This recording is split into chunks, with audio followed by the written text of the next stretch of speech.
Yahweh, Yahweh, Yahweh, Yahweh.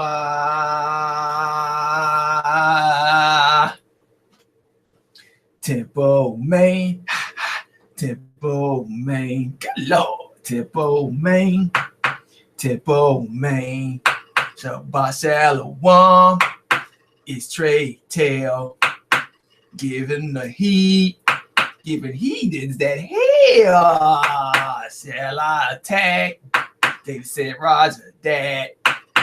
It's too easy. It's like a rat-a-tat-tat. Tempo Main, Tempo Main. My face be glowing, drinking fountains. Moshe said, can't reach me.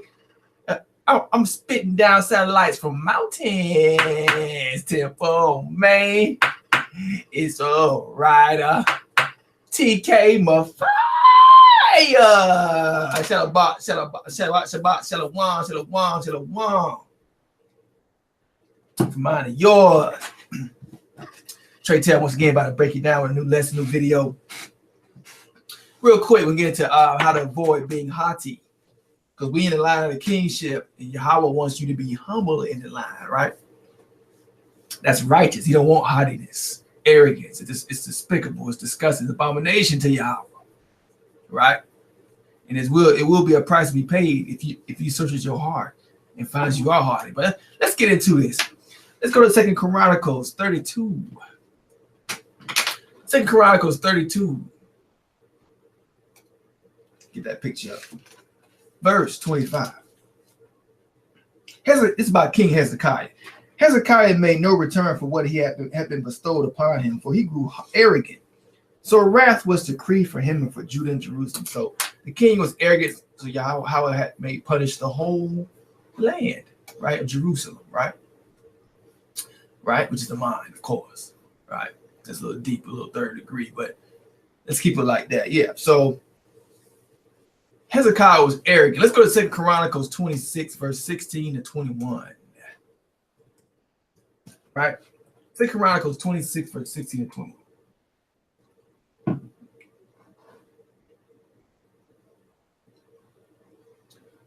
This is King Uzziah, right?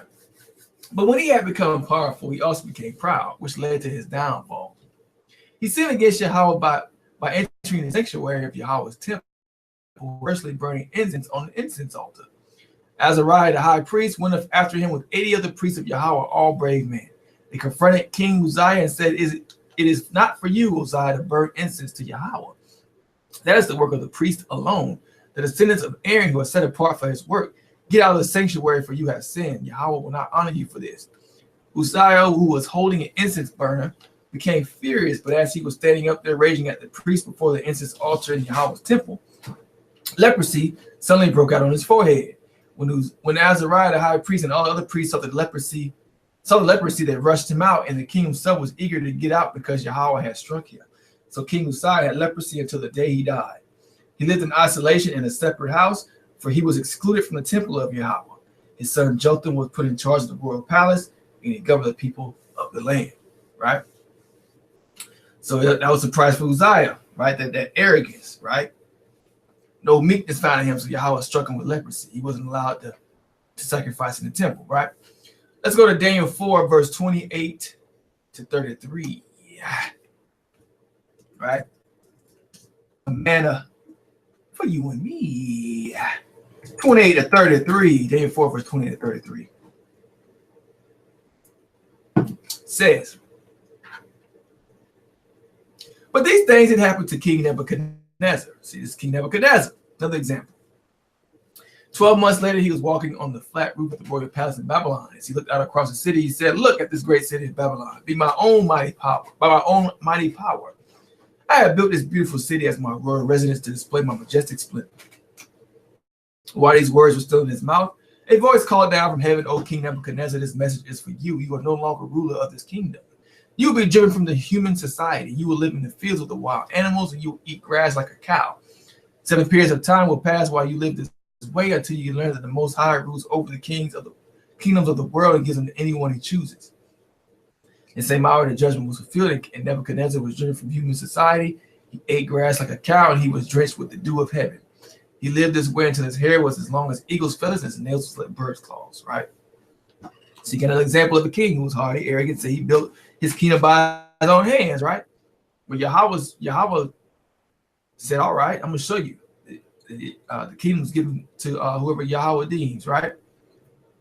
Right? That's how Yahweh sees pride and how he punishes his rulers, Jacob, right? But also the world current powers in Babylon, even the world current powers as well, Yahweh gets, right? Right? We'll get into that. Hey, I just met you, and this is crazy, but here's the Torah, so drink it maybe. Let's go to Jeremiah. Jeremiah 49, verse 14 to 16. Get to this with the bread. Nah. 49, verse 14 to 16. I have heard a message from Yahweh that an ambassador was sent to the nations to say, form a coalition against Edom and prepare for battle. Yahweh says to Edom, I will cut you down to size among the nations. You will be despised by all. You have been deceived by the fear you inspire in others and by your own pride. You live in a rock fortress and control the mountain heights. But even if you make your nest among the peaceful eagles, I will bring you crashing down. That's because of the arrogance of Edom. Right? That's what's going to happen to the world powers today. Right? Because of arrogance. Not wanting to turn to the Torah. Despising Yahweh's decrees, right? Let's go to Isaiah 23, verse 9. That's basic knowledge. You should know this. Isaiah 23, verse 9. Yahweh of heaven's armies has done it to destroy your pride and bring low all earth's nobility. See that? So you got the prince and the kings in Europe and UK sitting on their little thrones, right? Yahweh said he's going to destroy their pride and bring all that down, right? The Torah will be the standard, right?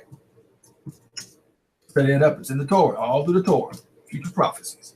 We said studying this for now. Isaiah 2, verse 12. For Yahweh of heaven's armies is a day of reckoning. He will punish the proud and mighty and bring down everything that is exalted, right? Ties in with the last scripture verse. Let's go to Proverbs 16, verse 5. Right? Rough, rugged, and raw. Proverbs 16, verse 5. Yahweh will detest the proud. Let's get more simple than that, does it? They will surely be punished, right? Right? Just like them camps out there, the One West camps, they proud, right? They looking real stupid. They don't even realize it. Let's go to Proverbs 21, verse 4. They're already being punished. Dumb, right? The Christian churches, religion, all that. Proud, haughty. Proverbs 21, verse 4. Haughty eyes, a proud heart. All evil actions are all sin, right? Where we at? Last one, Proverbs 16, verse 5. Already did that one, sorry. Let's get to Hezekiah, right? Now, when I read Hezekiah before, right? Second Chronicles, where is it at? 32. Now, when I read Hezekiah before, we got into the punishment, but Hezekiah, he repented from his arrogance, right? Yahweh brought him low. Like Yahweh said, Yahweh will bring you low, right? Let's go to Second Chronicles 32, verse 26 to 13. Then Hezekiah humbled himself where he had been arrogant, he and the inhabitants of Jerusalem, and no wrath of Yahweh came on them during the reign of Hezekiah. Hezekiah enjoyed riches and glory and abundance. He filled treasuries with silver and gold, precious stones, spices, shields, and all lovely objects. Now, silver and gold is that knowledge, right? And store cities with the produce of grain, wine, and oil, and stalls for all the king kinds of beasts and flocks for sheepfolds. And he acquired towns and flocks of small and large cattle in great number, for Yahweh endowed him with very many possessions. It was Hezekiah who stopped up the spring of water of Upper Gihon, leading it down west of the city of David. Hezekiah prospered in all that he did. See that? When he brought off that arrogance, if Yahweh brought him low, right, with the chastisements, he humbled himself to Yahweh again and did what he was told, right? Right? Let's go to Daniel 4, verse 34 to 38. Let me get that up. Daniel chapter 4, verse 34 to 38.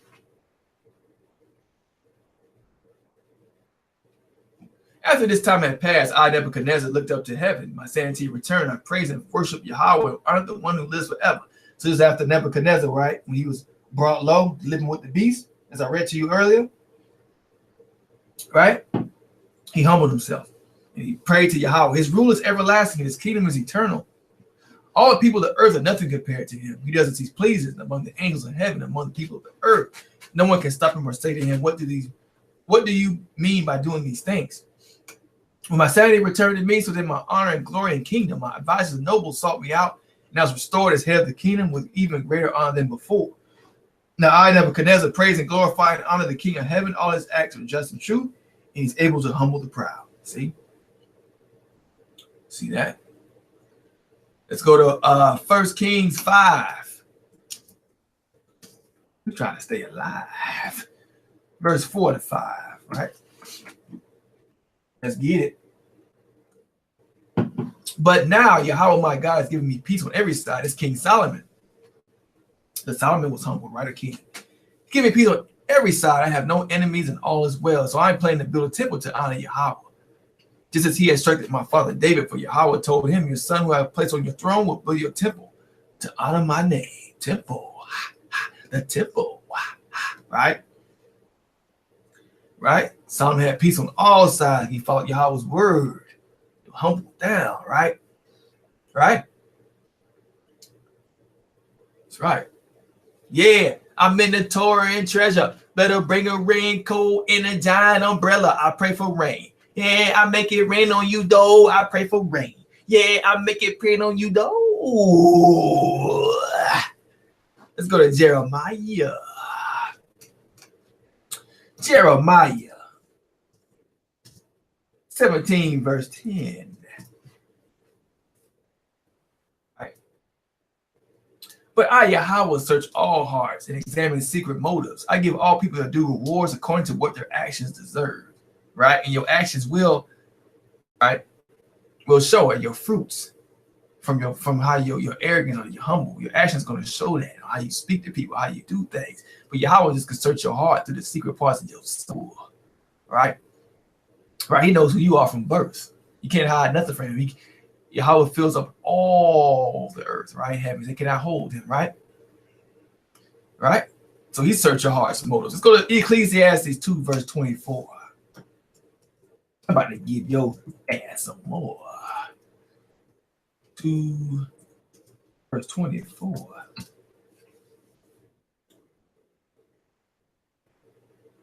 So I decided there is nothing better to enjoy food and drink and find satisfaction in work than I realize that these pleasures are from the hand of Yahweh. So you a king and you enjoying your pleasures every day, your food daily, right?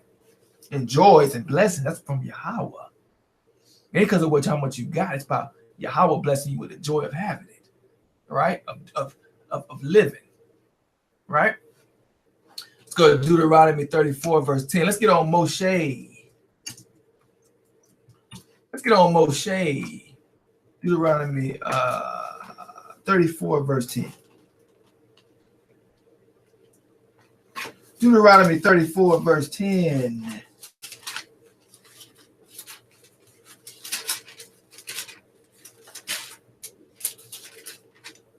Never again did there arise in Israel a prophet like Moses, whom Yahweh singled out face to face. Right? There's never been another prophet in Israel like Moses who Yahweh knew face to face. Right? Right? And why was that?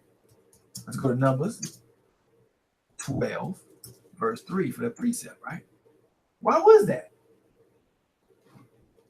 Moses was very humble, more humble than any other person on the earth. See, turn it up.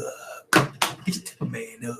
I say turn it up. Temper man up. Right? Let's get this.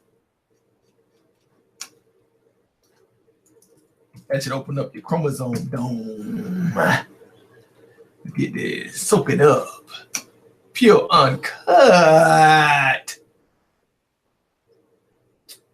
Let's see what I can get here. Let's get this sheep. Right. Let's get this sheep here. That sheep's still living. Wow. All right, so let's go to Psalms.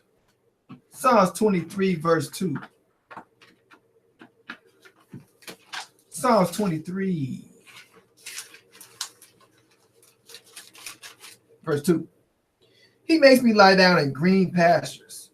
He leads me to water in places of repose. He renews my life. He guides me in right paths as befits his name.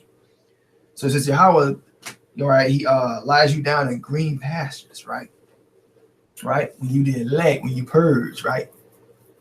When you love his Torah is a joy to you, right? You humble, right? Like a sheep. So he leads you down. What do you lie on a humble sheep, right? You lead them through what? Green pastures. Let's go to Leviticus 1, right? How the priest was supposed to sacrifice the sheep. Leviticus 1.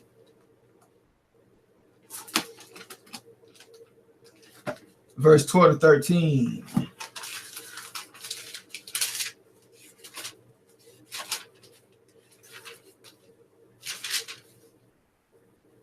When it has been cut up into sections, the priest shall lay them out with the head and the suet on the wood that is on the fire upon the altar. The entrails and the legs shall be washed with water. The priest shall offer up and turn the whole in the smoke on the altar. It is a burnt offering, an offering by fire, pleasing only to your house. All right. So the priest, he said, cuts up the entrails and the legs and it washes it and it burns it up in the smoke, right? Right? As it's been cut up into sections, right? So only the good parts of the meat is left for the priest to eat, right? To internalize, right? Because a sheep is to be humble and low. That's what it represents, to be humble, low, because sheep are humble animals, right? Renewal of mind. Kadash. Kadash means renewal, right? Because you're that new being. You put yourself in the altar, holy, right? Right? You put your sins, you cast them up to the side, and you striving, right? To be that you praising Yahweh alone. You call on Him alone. No Messiah, no Christ or nothing. You the Son, right? You the Messiah, the Son of Yahweh. So you praying to Him alone. He will grant you that kingship if you worthy, or if you humble the Bach to His words and bending it and prostrating yourself, bending low the Bach. That's the word, right? You dedicating on the altar, the base, Yesah, right? Right? Because you got a mazabach, a self-sacrifice partner, right? And then when you put off your old self, your old entrails, and then when you pray, the aroma of your sacrifice and your prayer rises up into Yahweh's nose, and it's so spiritually, right? And it's a pleasing aroma to Yahweh, because He seeks the heart and search it out, don't He? Temple man, in your arm, injecting a death heat slug missile, hydrogeometrical CERN, corroborating retrograde, diffuser, heart exploder. All right. Let's go to Proverbs 11, verse 12. We're almost done. Proverbs 11. Where is that? Proverbs 11, verse 2. When arrogance appears, disgrace follows, but wisdom with those who are unassuming. Right? Let's go to Isaiah 57, verse 15. Isaiah 57, verse 15. The high and lofty one who lives in eternity, the Holy One, says this: I live in high and holy place with those whose spirits are contrite and humble. I restore the crushed spirit of the humble and revive the courage of those with repentant hearts. Yahweh gives you the courage of spirit, right? Right? The joy, the blessings, the joy in life, the kingship. Abraham, Isaac, Jacob, right? The kingship, right? The holy land, the holy place. Build your temple up. Psalms 25, verse 9.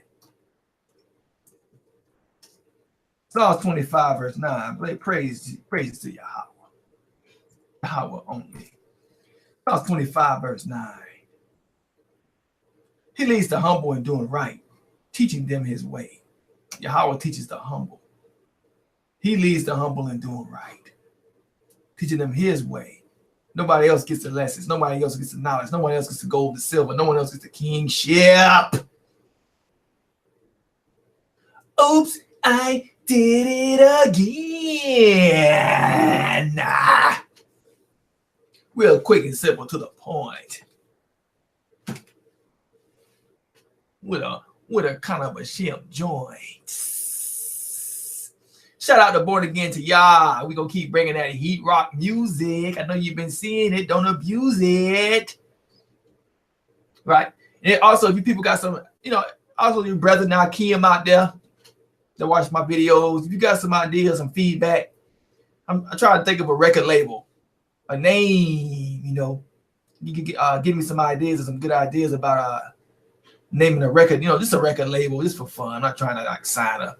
Just trying to have a record label, a brand for the Torah Nights music. You know what I mean? Me, Born Again, and y'all, Josh, some little things we be doing. And Devion too, right? Right? I will be going live soon to get more personal, answer questions from the brethren, from yous out there. You know what I'm saying? Once my flag lifts from the boule, should be in about 2 weeks. The boule flag my channel, so I can't do live for about another week or two. But once that goes, we'll start doing these live. I'll be answering questions, building this temple with you. You know what I'm saying? It's great to build with the brothers and learn. We both learn from each other, right? Right?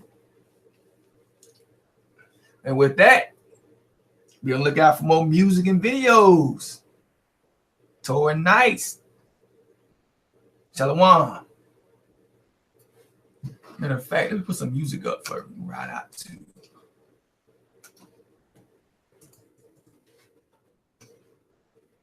Song, little hip hop, little drip job, and a hot shot. One moment.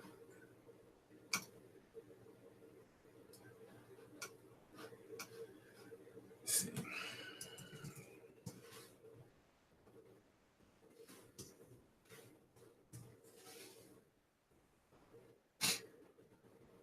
Real quick, bear with me.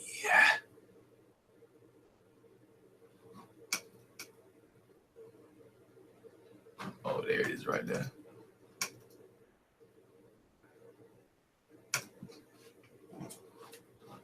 One moment.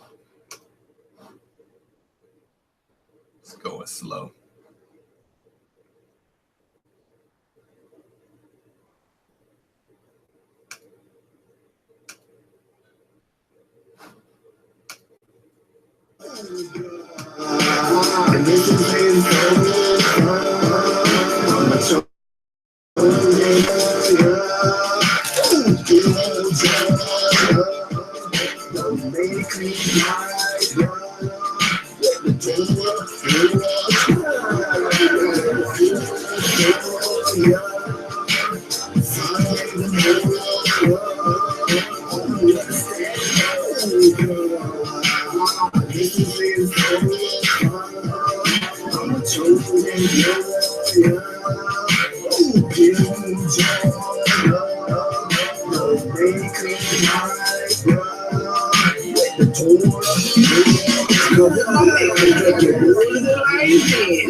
With symbols and temples, making Yahweh history in the making, carried over treasure.